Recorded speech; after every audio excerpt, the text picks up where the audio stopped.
গঠন করার পালা আসছে। সরকারের প্রধানমন্ত্রী গেছেন কোথায়? কথায় বক্তৃতায় বলতেন পালাবো না, এখন কোথায় গেলেন? মিস্টার কাওয়া কাদের সাহেব গেলেন কোথায়? 1.5 মাস রিমান্ডে ছিলাম, 1.5 মাস ডিবি অফিসে 1.5 মাস রিমান্ডে ছিলাম। যে অত্যাচার অবিচারের শিকার হয়েছি, সারা রাত্র বললেও শেষ হবে না। 1.5 মাস পর্যন্ত 1 সেকেন্ড ঘুমাইতে দেয় নাই। রমজান শরীফের মাস কিভাবে কাটাইছি সেখানে 7টা টিম 24 ঘন্টা আমাকে জিজ্ঞাসাবাদ করত। একটা কথা 50 বার বলতো। সেই জিজ্ঞাসাবাদের ভিতরে সর্বপ্রথম যেই গালিগালাজগুলি করত, গ্রামের কোন বস্তির মানুষও সেই বাসায় গালিগালাজ করে না। তাদের প্রধান গালি ছিল হাফিজ হুজুর রাজাকারের কমান্ডার শাইখুল হাদিস আল্লামা আজিজুল হক রাজাকার। আমার সামনে বলেছে শাইখুল হাদিস পাকিস্তানি হানাদার বাহিনীর কাছে নাকি নারী সাপ্লাই দিতেন। আমাকে বলতো পাকিস্তানি রাজাকার, রাজাকারের ঘরের রাজাকার। আমাদেরকে যারা পাকিস্তানি রাজাকার বলেছ, পরিষ্কার ভাষায় শুনে রাখো, আমেরিকা গিয়েছি, কানাডায় গিয়েছি, ইউরোপে গিয়েছি, ইংল্যান্ডে গিয়েছি, গোটা পশ্চিমা দরিয়া সফর করেছি, একদিনের জন্য পাকিস্তান যাই নাই। ইচ্ছা করলেই পাকিস্তান যাওয়া যাবে না। তার কারণ হলো পাকিস্তানের সাথে আমাদের কোনো বর্ডারের সংযোগ নাই। একদিনের জন্য আমরা পাকিস্তান যাই নাই। পাকিস্তানি রাজাকার আমরা নই। তোমরা যারা আজকে ভারতে গিয়েছো, তোমরা সবাই ইন্ডিয়ান রাজাকার, ইন্ডিয়ান রাজাকার।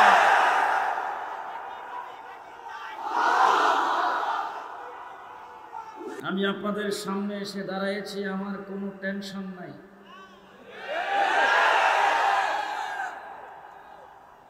কিন্তু আপনাদের মনে আছে কিনা জানি না, এই সম্মেলনে গত 15 বৎসরে আমি একাধিকবার বাধাপ্রাপ্ত হয়েছি।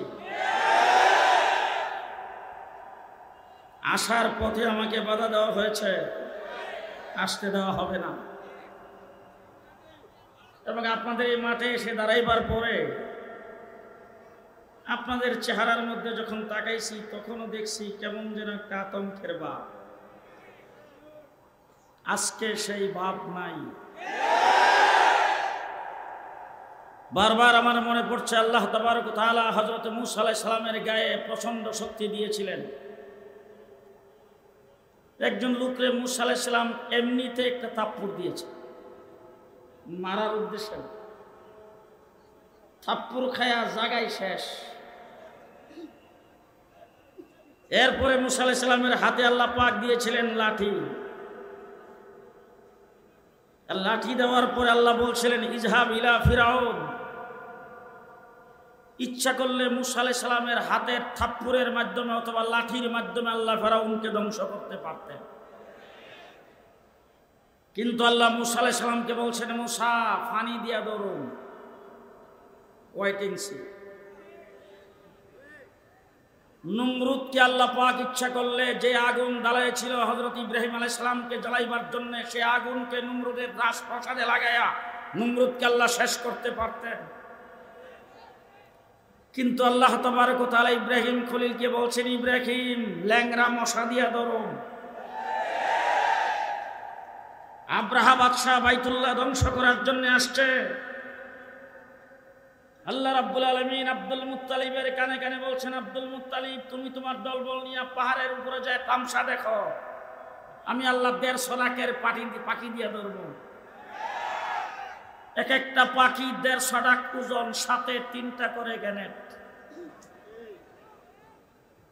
আব্রাহা বাদশাকে আল্লাহ তাবারক ওয়া তাআলা তার হাতির পাল সহ আবাবিলের মাধ্যমে ধ্বংস করে দিয়েছেন। হেফাজতে ইসলাম বাংলাদেশ, বিএনপি, জামাত সহ বিরোধী দলের সকলকে আল্লাহ ডাক দিয়া বলছেন, থাম, ছাত্রদের দিয়া ধরবো। কুচিকাচা ছাত্রদেরকে মাঠে নামিয়ে দিয়েছেন, পেছনের দরজা দিয়া বাগজে বাতাস চাপতেছে। আমার বন্ধুগণ, বাংলাদেশে গত 17 বৎসরে যারা নির্যাতিত হয়েছে, বিএনপি নির্যাতিত হয়েছে, জামাত সহ অন্যান্য দল নির্যাতিত হয়েছে, আপনাদের বিরুদ্ধে হাজার হাজার মামলা দেওয়া হয়েছে, লক্ষ লক্ষ নেতাকর্মীকে জেলখানার ভিতরে বন্দী করা হয়েছে, শত শত নেতাকর্মীকে গুম করা হয়েছে, অনেককে গুলি করে হত্যা করা হয়েছে, অনেক হাজার হাজার আহত হয়েছে। আপনাদের সকলের নির্যাতন যদি একসাথে করা হয়, আমার শাপলা চত্বরের এক রাত্রির সমান হবে না। রক্ত সবচাইতে বেশি আমরা দিয়েছি। বাংলাদেশে রক্ত দিয়ে আমরা এই সরকারকে পেছনের দরজা দিয়ে ভাগতে বাধ্য করেছি। দেশ আমার, এই মাটি আমার, আমরা দেশের নাগরিক। বন্যার পানিতে ভেসে আসি না, আমরা কি দেশের ঘর জামাই? মামুর বাড়ির বাদাই মা, আমরা মামুর বাড়ির বাদাই মা না, দেশের ঘর যাবেও না। আজকে গোটা বাংলাদেশের এই সরকারের পদত্যাগের পরে পুলিশ বাহিনী যখন তাদের কাজকর্ম থেকে হাত গুটিয়ে নিয়েছেন, যখন ঘোষণা দিয়েছে তারা কাজে যোগদান করবে না, গ্রামে গঞ্জে রাস্তাঘাটে যখন অস্থিতিশীল পরিস্থিতির সৃষ্টি হয়েছে, বাংলাদেশের রাস্তাঘাট গ্রামে গঞ্জে আমার কওমি মাদ্রাসার ছাত্ররা পাহারা বসাইছে। বাংলাদেশের রাস্তাঘাটে কোথাও পুলিশ নাই, ট্রাফিক নাই, যানজটের যখন সৃষ্টি হয়েছে, আমরা কিন্তু কেউ পিছিয়ে থাকি নাই। স্কুল কলেজ ইউনিভার্সিটির ছাত্রদের কাঁধে কাঁধ মিলে আমার কওমি মাদ্রাসার ছাত্ররা ট্রাফিকের দায়িত্ব পালন করেছেন। আজকে আমি আপনাদের জিজ্ঞেস করতে চাই, আমরা যারা মৌলভী সাহেব, আমাদের কি কোটার দরকার? আমরা কি কোথাও চাকরি নিতে যাই? আমাদের কি চাকরির প্রয়োজন আছে? আমরা চাকরির প্রয়োজন মনে করি না, চাকরি নিতে কোথাও যাই না। আর আমাদের চাকরি নেব না, এটা আমরা বারবার বলেছি। যখন এই পেশিস প্রধানমন্ত্রীর কাছে আমাদের শেখ মুর্শিদ আল্লামা আহমদ শফি সাক্ষাৎ করেছেন, সাক্ষাৎ করে যখন কওমি মাদ্রাসা সনদের স্বীকৃতির কথা বলেছেন, তখন পরিষ্কার ভাষায় বলেছেন, আপনাদের অফিস চাই না, আপনাদের ম্যান পাওয়ার চাই না, আপনাদের কোনো কর্মচারী চাই না, আপনাদের কোনো বাজেট চাই না, আপনাদের কোনো বরাদ্দ চাই না, আপনাদের কাছে একটি টাকার জন্য কোনো আবেদন করি না। আমরা বাংলাদেশের নাগরিক হিসাবে মাদ্রাসায় লেখাপড়া করে বাংলাদেশের সংবিধানে আমরা শিক্ষিত, শুধু সেই অধিকার আদায় করতে চাই। আল্লামা আহমদ শফির কথায় আমরা সেইভাবে স্বীকৃতি নিয়েছি। সুতরাং কোটা তো আমাদের প্রয়োজন নাই। স্কুল কলেজের ছাত্ররা আমাদের ভাই, তারা যখন কোটার জন্য আন্দোলনে নামছে, যুক্তিক আন্দোলন, তাদের যুক্তিক আন্দোলনে তারা নামার পরে পেশিস সরকার যখন তাদের বুকের উপর গুলি চালাইতে শুরু করেছে, তারা যখন রক্ত দিতে শুরু করেছেন, আমার কওমি মাদ্রাসার ছাত্ররা একজন করে বসে থাকে নাই, রাস্তায় নেমে 84 জন জীবন দিয়েছে। দেশ গঠন করার পালা আসছে। পেশিস সরকারের প্রধানমন্ত্রী গেছেন কোথায়? কথা কথায় বক্তৃতায় বলতেন পালাবো না, এখন কোথায় গেলেন? মিস্টার কাওয়া কাদের সাহেব গেলেন কোথায়? 1.5 মাস রিমান্ডে ছিলাম, 1.5 মাস ডিবি অফিসে 1.5 মাস রিমান্ডে ছিলাম। যে অত্যাচার অবিচারের শিকার হয়েছি, সারা রাত্র বললেও শেষ হবে না। 1.5 মাস পর্যন্ত 1 সেকেন্ড ঘুমাইতে দেয় নাই। রমজান শরীফের মাস কিভাবে কাটাইছি সেখানে 7টা টিম 24 ঘন্টা আমাকে জিজ্ঞাসাবাদ করত, একটা কথা 50 বার বলতো। সেই জিজ্ঞাসাবাদের ভিতরে সর্বপ্রথম যেই গালিগালাজগুলি করত, গ্রামের কোনো বস্তির মানুষও সেই বাসায় গালিগালাজ করে না। তাদের প্রধান গালি ছিল হাফিজ হুজুর রাজাকারের কমান্ডার শাইখুল হাদিস আল্লামা আজিজুল হক রাজাকার। আমার সামনে বলেছে শাইখুল হাদিস পাকিস্তানি হানাদার বাহিনীর কাছে নাকি নারী সাপ্লাই দিতেন। আমাকে বলতো পাকিস্তানি রাজাকার, রাজাকারের ঘরের রাজাকার। আমাদেরকে যারা পাকিস্তানি রাজাকার বলেছ, পরিষ্কার ভাষায় শুনে রাখো, আমেরিকা গিয়েছি, কানাডায় গিয়েছি, ইউরোপে গিয়েছি, ইংল্যান্ডে গিয়েছি, গোটা পশ্চিমা দরিয়া সফর করেছি। একদিনের জন্য পাকিস্তান যাই নাই। ইচ্ছা করলেই পাকিস্তান যাওয়া যাবে না। তার কারণ হলো পাকিস্তানের সাথে আমাদের কোনো বর্ডারের সংযোগ নাই। একদিনের জন্য আমরা পাকিস্তান যাই নাই। পাকিস্তানি রাজাকার আমরা নই।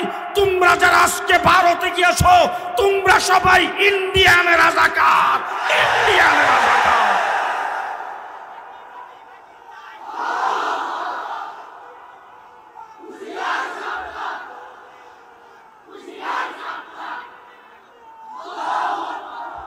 স্বাধীন সার্বভৌম বাংলাদেশে রাজাকারের দিন শেষ। ইন্ডিয়ান রাজাকার বাংলাদেশে আর কোনোদিন ইন করতে পারবে না। আপনারা একমত?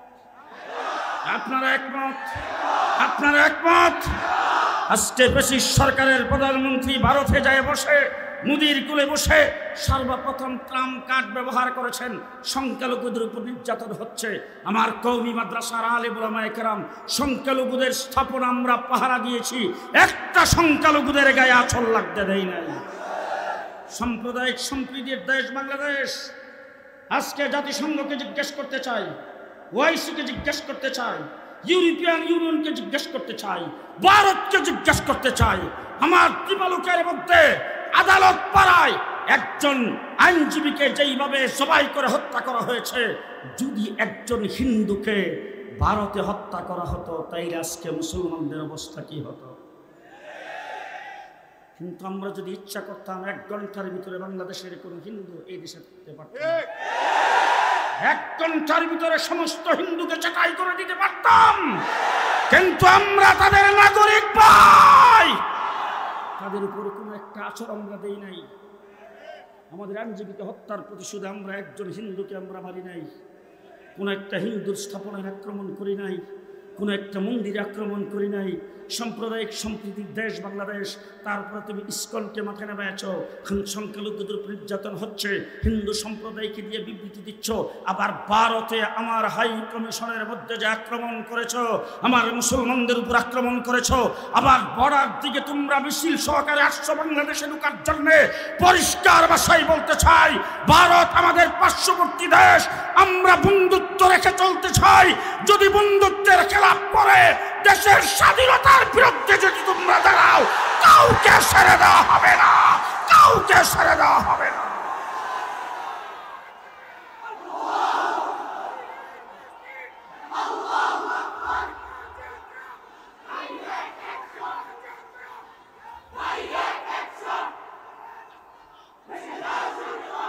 আজকে আমার বাংলাদেশের কোন রাজনৈতিক দল যদি মনে করে ভারত নারাজ হয়ে গেলে ক্ষমতায় যাইতে পারবে না, ভারতের সঙ্গে তাদের সমর্থন থাকতে হবে, ভারতের সঙ্গে সম্পর্ক থাকতে হবে, ভারতকে নারাজ করা যাবে না, নারাজ করলে ক্ষমতায় যাইতে পারবে না। পরিষ্কার ভাষায় বলে দিচ্ছি, ভারতের সাথে সুসম্পর্ক রেখে ভারতের সঙ্গে আতাত করে ভারতের দূষণ নীতি কায়েম করে বাংলাদেশের সামনে কাউকে ক্ষমতায় যাইতে দেওয়া হবে না, কাউকে ক্ষমতায় যাইতে দেওয়া। আমরা সংখ্যায় কম হতে পারি, আমাদের রাষ্ট্র ছোট হতে পারে, আমাদের কাছে অস্ত্র কম থাকতে পারে, আমাদের সেনাবাহিনীর সংখ্যা কম হতে পারে, আমাদের কাছে ভারী অস্ত্র না থাকতে পারে, কিন্তু একটা কথাই বলতে চাই, আমরা মুসলমান। তোমার বড় অস্ত্র আছে, তুমি পারমাণবিক অস্ত্র নিয়ে আসবে, তোমার জনসংখ্যা বেশি, তোমার রাষ্ট্র অনেক বড়, তুমি 3 দিক থেকে ঘেরাও করে রেখেছ, আর আমাদের একদিক বঙ্গোপসাগর, আমাদের একটি মিসমার করে দিবে, সেইগুলি দেখার আমাদের টাইম নাই। আমরা মুসলমান, আমরা ভরসা করি আল্লাহর উপরে। কার উপরে? কার উপরে? পরিষ্কার ভাষা আমাদের উলামা পরিষদ, আজকে উলামা পরিষদের আয়োজন, এই মাহফিল এই জন্য বলছি, যখন এই মোদী সরকারের কোলে বসে আমার দেশের ব্রিটিশ সরকার সর্বপ্রথম যখন সংখ্যালঘুদের উপর নির্যাতন হচ্ছে এই কথা বলে, যখন বাংলাদেশে গোলাপানিতে মাছ শিকার করতে চেয়েছে, দেশের অস্থিতিশীল পরিস্থিতি সৃষ্টি করতে চেয়েছে, আমরা মন্দির বাড়িঘর পাহারা দিয়ে সেইগুলিকে নস্যাৎ করে দিয়েছি উলামায়ে কেরাম। 2 নম্বরে বলতে চাই, পানি সেরে বাঁধ খুলে দিয়ে আমার ফেনী, চট্টগ্রাম, নোয়াখালী, কুমিল্লাকে পানিতে ভাসায় 1974-এর মতো দুর্ভিক্ষ সৃষ্টি করে বাংলাদেশে গোলাবাড়িতে মাছ শিকার করতে চেয়েছিলে, আমরা সেই পানিবন্দী মানুষের কাছে বাংলাদেশের আইম্মায়ে মাসাজিদ উলামায়ে কেরাম 1 নম্বরে যায় দাঁড়িয়েছি এবং তাদেরকেও পুনর্বাসন করেছি। বিচারপতিদের মাধ্যমে কু করতে চেয়েছ, হাইকোর্ট ঘেরাও করে নস্যাৎ করে দিয়েছি। আনসারদেরকে দিয়ে সচিবালয় ঘেরাও করে কু করতে চেয়েছ, আনসারদেরকে সেখান থেকে পিটাইয়া দৌড়াইয়া তারপরে আমরা সেই কু নাকুশ করে দিয়েছি। আমার বন্ধুগণ, বাংলাদেশে যখনই যেই দিক থেকে আসতে চাইছো, শুনছিলাম গত 10 তারিখে নাকি আইবা, তুলারাশি দিয়ে বাড়ির সালাম দিয়েও পাওয়া যায় নাই। 1.5 মাস রিমান্ডের পরে যখন আমাকে জেলখানার ভিতরে নেওয়া হলো কেরানীগঞ্জ কারাগারে, আমি সেখানে যাই দেখলাম একটা ওয়ার্ডের ভিতরে আমাদের বাংলাদেশের শীর্ষস্থানীয় উলামায়ে কেরাম প্রায় 60-70 জন। সেখানে হযরত মাওলানা হাবিবুল্লাহ মাহমুদ কাসিমি সাহেব, মুফতি মনির হোসেন কাসিমি সাহেব, খুরশিদ আলম কাসিমি সাহেব, মঞ্জুরুল ইসলাম আফিন্দি সাহেব, এই সমস্ত বড় বড় উলামায়ে কেরাম সেখানে। ঘটনাচক্রে তাদের মধ্যে বয়সের দিক থেকে আমি সিনিয়র। আমি যখন সেখানে গমন করেছি, সকলেই আমাকে দেখে তখন হু হু করে কান্না শুরু করে দিয়েছেন। আমি সকলকে থামাইয়ে দিয়ে ওখানে একটা কথা বলেছিলাম, সেই কথাটা আজকে আপনাদেরকেও শোনা যায়। আমি সকলকে বলেছিলাম, নির্যাতিত হচ্ছেন। শাপলা চত্বরে আমরা রক্ত দিয়েছি, 2021 সালে ভাস্কর্য বিরোধী আন্দোলনে রক্ত দিয়েছি, মুদি বিরোধী আন্দোলনে রক্ত দিয়েছি। আজকে জেলখানার ভিতরে ফাঁসির কাষ্ঠে আমাদেরকে রাখা হয়েছে, সেখানে রিমান্ডে নির্যাতিত হয়েছি, জেলখানার ভিতরে নির্যাতিত হচ্ছি। শত নির্যাতন আপনারা মাথা পেতে নিচ্ছেন। জেনে রাখেন, আমি ভবিষ্যৎবাণী করে যাচ্ছি, আল্লাহর উপর ভরসা করে এমন একদিন আসবে আমার দেশের কোনো নাতি লজ্জায় বলবে না দাদা আওয়ামী লীগ করত। আজকে কি সেদিন আসছে? আজকে কি সেদিন আসছে? রাস্তাঘাটে গ্রামে গঞ্জে লজ্জায় কেউ বলে না আমি আওয়ামী লীগ করি। ঠিক কিনা বলেন? ঠিক কিনা বলেন? সুতরাং আমার ভাইরা, আজকে ভারত আমাদের দেশের মধ্যে নাক গলানি দিচ্ছেন, অস্থিতিশীল পরিস্থিতি সৃষ্টি করতে চাচ্ছেন। আজকে স্বাধীনতা বিরোধী, বাংলাদেশ বিরোধী, রাষ্ট্রদ্রোহী শেখ হাসিনা, আওয়ামী লীগের দূষররা ভারতের কুলে বসে বাংলাদেশের বিরুদ্ধে গভীর ষড়যন্ত্র শুরু করে দিয়েছেন। যেইভাবে 5ই আগস্টে আন্দোলন সংগ্রাম করে দেশকে স্বাধীন করেছি, আগামী দিনে দেশ গঠনের জন্য যদি কাফনের কাপড় গায়ে মারতে হয় তা প্রস্তুত আছি। কে কে প্রস্তুত আছেন হাত তুলে দেখান।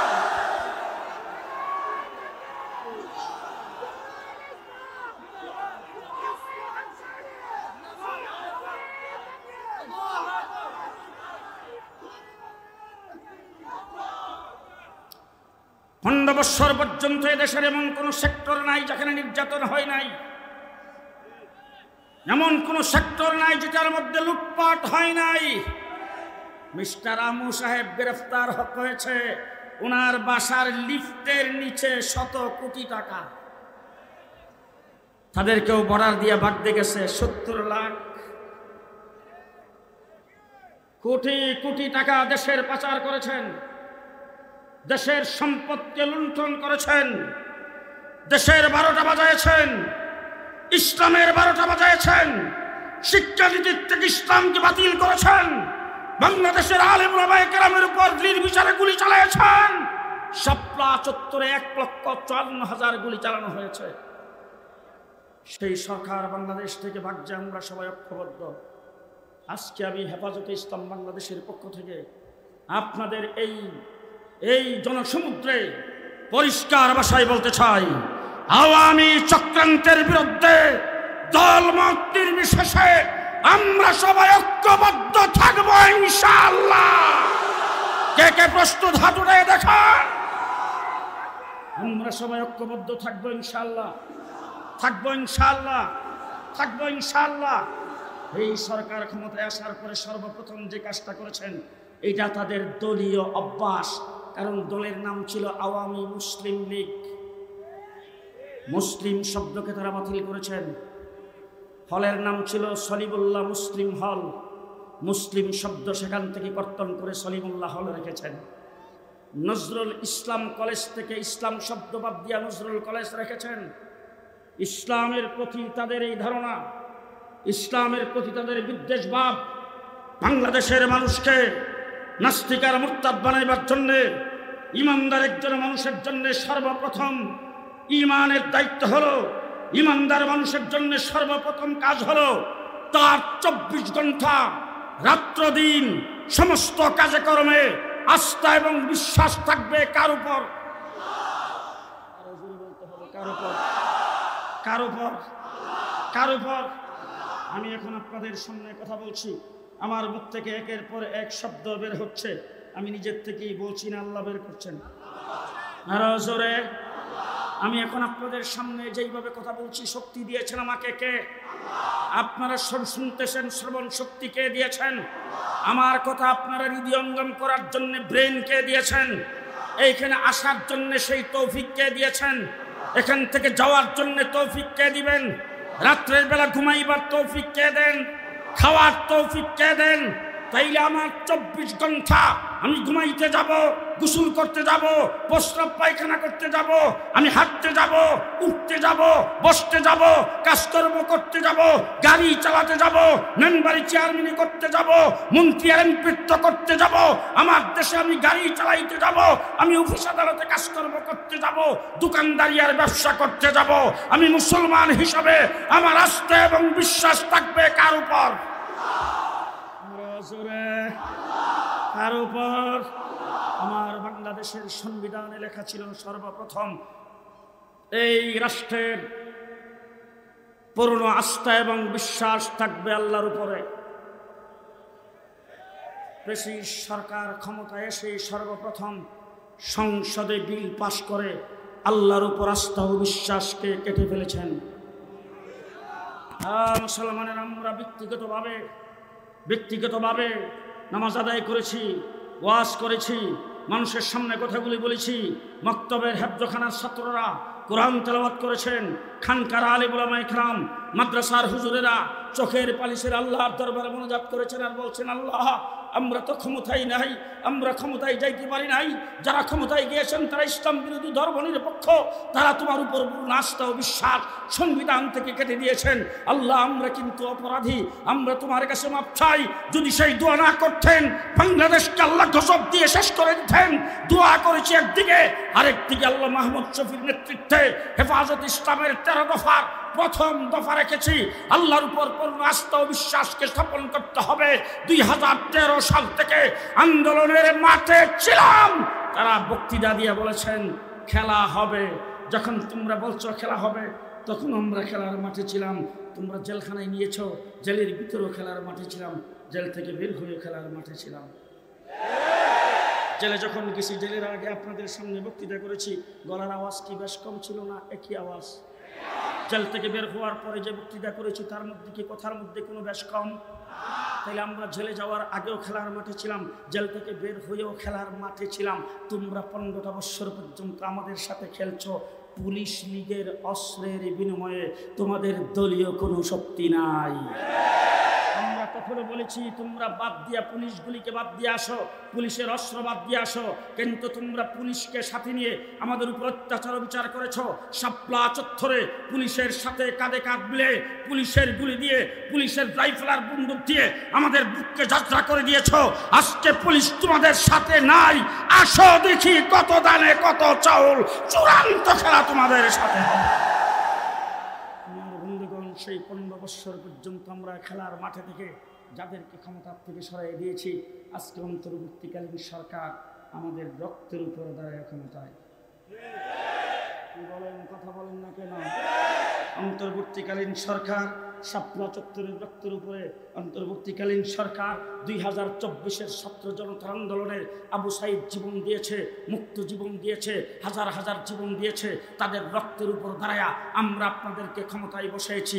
আপনারা সংবিধান সংস্করণের জন্য কমিশন গঠন করেছেন। আজকের জনসমুদ্রে মাদবদী উলামা পরিষদের মাহফিল থেকে সর্বপ্রথম দাবি জানাতে চাই, সংবিধান যারা সংস্কার করবে, সংবিধানের সর্বপ্রথম আল্লাহর উপর পূর্ণ আস্থা ও বিশ্বাস আবার লিখিত হইতে হবে। রাজি থাকলে হাত তুলে দেখান। রাজি আছেন? রাজি আছেন? 2 নম্বর কথা বলতে চাই, হাত নামান। যদি রাজি থাকেন তাইলে সমর্থন দিবেন। শতকরা 92% মুসলমানের দেশে রাষ্ট্র পরিচালনার জন্য সংবিধান হবে, সংবিধানে কোরআন হাদিস ইসলামী শরীয়তের সাথে সাংঘর্ষিক কোনো শব্দ থাকতে পারবে না। রাজি আছেন? রাজি আছেন? রাজি আছেন?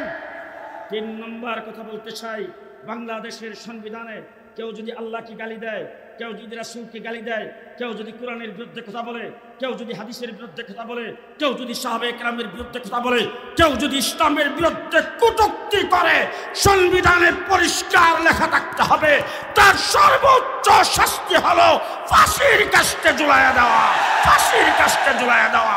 আপনারা একমত? 3 নম্বর 4 নম্বর কথা বলতে চাই, 4 নম্বর কথা বলতে চাই, জানি না উলামা পরিষদের তারা একমত কিনা।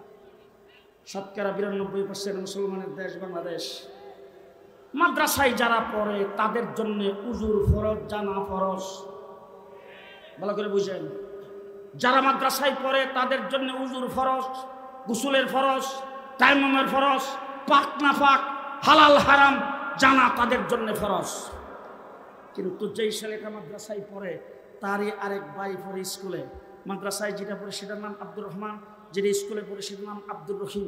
ওই আব্দুর রহিম যে স্কুলে পড়ে তার জন্য উজুর ফরজ জানা দরকার নাই তো? হ্যাঁ, দরকার আছে? দরকার আছে। এবার জিজ্ঞেস করতে চাই, মাদ্রাসায় বেশি পড়ে না স্কুলে বেশি পড়ে?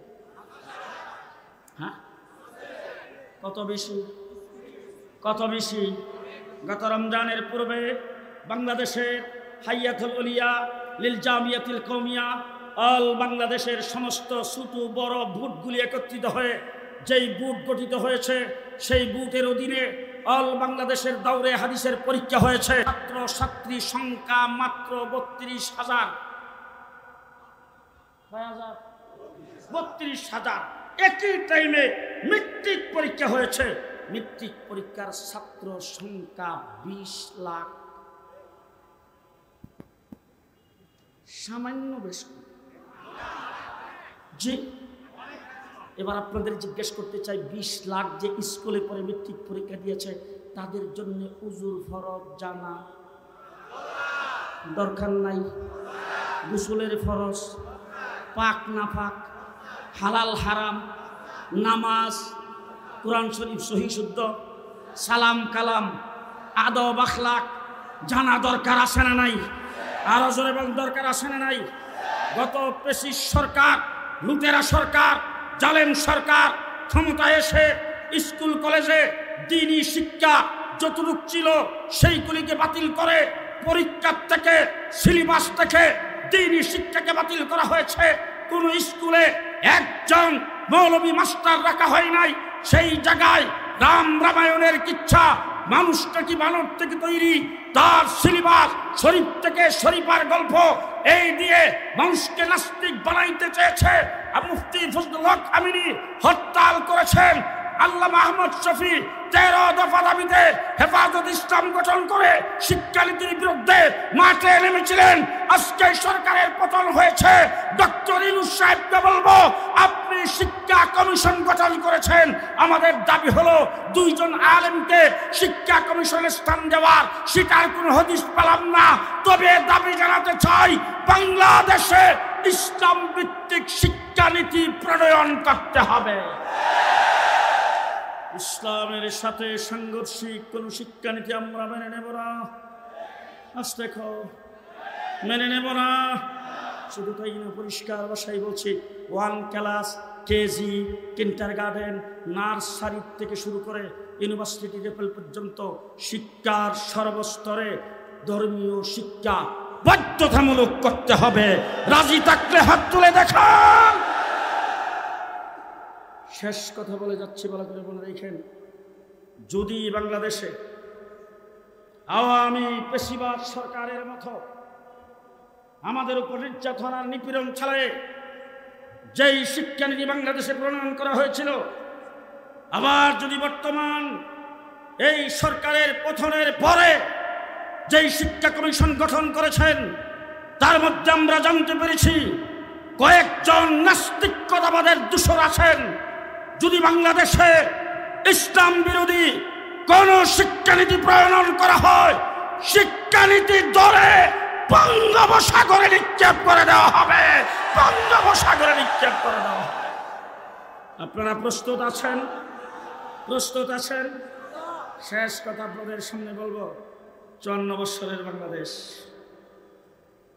হযরত হাফিজ হুজুর রহমতুল্লাহ আলাইহি 1981 সনে রাষ্ট্রপতি নির্বাচন করেছিলেন। তো নির্বাচন হাফিজ হুজুর দাঁড়াইছে, আমাদের কাছে বড় আশ্চর্য। পেপার পর্যন্ত পড়তে যে লোকটা দেয় না, হঠাৎ করে সেই লোকটা শেষ রাত্রে তাহাজ্জুদ পড়তে পড়ে ফজরের নামাজে শাহী মসজিদে ঢুকতেছে। আলেম ওলামা একরামকে দেখে বলছেন, এবার নির্বাচনে প্রেসিডেন্ট পদপ্রার্থী হিসাবে একজন আলেমকে প্রার্থী করতে হবে। সবাই অবাক, গটপট। হাফিজ হুজুর শাইখুল হাদিস আল্লামা আজিজুল হক, মুফতি ফজলুল হক আমিনী তাদেরকে দেখে বলেন, ওলামা একরামের মিটিং ডাকো। ডাকলো মিটিং শাহী মসজিদে। হাফিজ হুজুর মিম্বরে বসছেন, একজনের পর আরেকজনের নাম প্রস্তাব হইতেছে, কে প্রার্থী হবে। কেউ যখন রাজি হয় না, হুজুর লাঠি হাতে নিয়ে কয়, কোরবানির মধ্যে মশলা হইল মোটা তাজা দেখা কোরবানি দেওয়া, যদি তৌফিক না থাকে মরাটা দিয়েও চলে। হাফিজ হুজুর বললেন, আমি আমার বেখালাটি নিয়ে আসি মাঠে। নির্বাচনী প্রচার অভিযান শুরু হলো। সর্বশেষ জনসভা বাইতুল মুকাররম দক্ষিণ গেট। আমরা ব্রাহ্মণবাড়িয়া মাদ্রাসার ছাত্র, সেখান থেকে আসলাম জনসভায় অংশ নেওয়ার জন্যে। পেপারে দেখি বাবা 83 জন প্রার্থী, এক একজন প্রার্থীর যে বক্তৃতা। স্বাধীন সার্বভৌম বাংলাদেশে চাউলের কেজি 3.5 টাকা কেন হবে? আমি নির্বাচিত হইলে চাউল হবে 2.5 টাকা কেজি। আরেকজন বলছেন 3,30,00,000 শহীদের বিনিময়ে বাংলাদেশে কেন হবে পেঁয়াজের দাম 1.5 টাকা? আমি নির্বাচিত হইলে পেঁয়াজ হবে 1 টাকা কেজি। এরকম এক একজন পেঁয়াজ, মরিচ, লবণ, তেল, চাউল এসব নিয়ে কথাবার্তা বলেছেন। আমরা তখন নতুন রাজনীতি শুরু করছি, মাদ্রাসার ছাত্র। আমরা একজন আরেকজনকে খুঁজে, হাই হাই রে, হাফিজ হুজুর তো পেপার পত্রিকা পড়ে না রে, সারাদিন খালি জিকির করে। হুজুরের যদি পেপারটা পড়ে কেউ শোনাইতো, আর একটা নোট যদি হুজুরে দিত, যে কইছে চাউল খাওয়াইব 2.5 টাকা, হুজুর যদি এই জায়গায় 2 টাকা কইত, যেই মানুষ জনসভায় হইতেছে সারা বাংলাদেশে ভোট তো হুজুরই পাইতো। তার কারণে আড়ানা যেখানে কম পাই সেখানেই তো মানুষে ভোট দেবে। আমরা তখন নিচে বসে বসে ভাবতেছি, জমান নামাজের পরে জনসভা শুরু। একদম সামনে যায় জুতোগুলি নিষেধ দিয়া প্রচণ্ড রৌদ্রের ভিতরে বসছি। বাংলাদেশের জাতীয় নেতৃবৃন্দ ওলামা একরাম একের পর এক বক্তব্য রাখতে শুরু করেছেন। সর্বশেষ মাইকে বেজে উঠছে, ঘোষণা হয়েছে এবার জাতির উদ্দেশ্যে ভাষণ দিবেন প্রেসিডেন্ট পদপ্রার্থী মোহাম্মদুল্লাহ হাফিজ হুজুর। হাফিজ যখন মাইকের সামনে দাঁড়িয়েছেন, সাংবাদিক, দেশি বিদেশি সমস্ত সাংবাদিক হুজুরের কথাকে নোট করার জন্যে খাতা কলম ক্যামেরা নিয়ে সকলেই প্রস্তুত। আমরা নিচে বসে বসে একজন আরেকজনকে বলতেছি, দোয়া করো, দোয়া করো। যেই লোক সমাগম হয়েছে, হাফিজ হুজুর উঠতেই যেন তেল আর পেঁয়াজ আর লবণের কথাটা কয়ালায়। এখানে বসে বসে আমরা বলতেছি, হাফিজ হুজুর উঠতেই সর্বপ্রথম খুতবা পড়ে তারপরে বলছেন, ও আমার জাতি, 1947 সনে আমরা দ্বিজাতি তত্ত্বের ভিত্তিতে স্বাধীনতা অর্জন করেছিলাম, কিন্তু আমরা শান্তি আনতে পারি নাই, জাতি শান্তি পাই নাই। 1971 অশান্তি এবং জুলুম নির্যাতনের বিরুদ্ধে আবার অস্ত্র ধরে আমরা স্বাধীনতা অর্জন করেছি।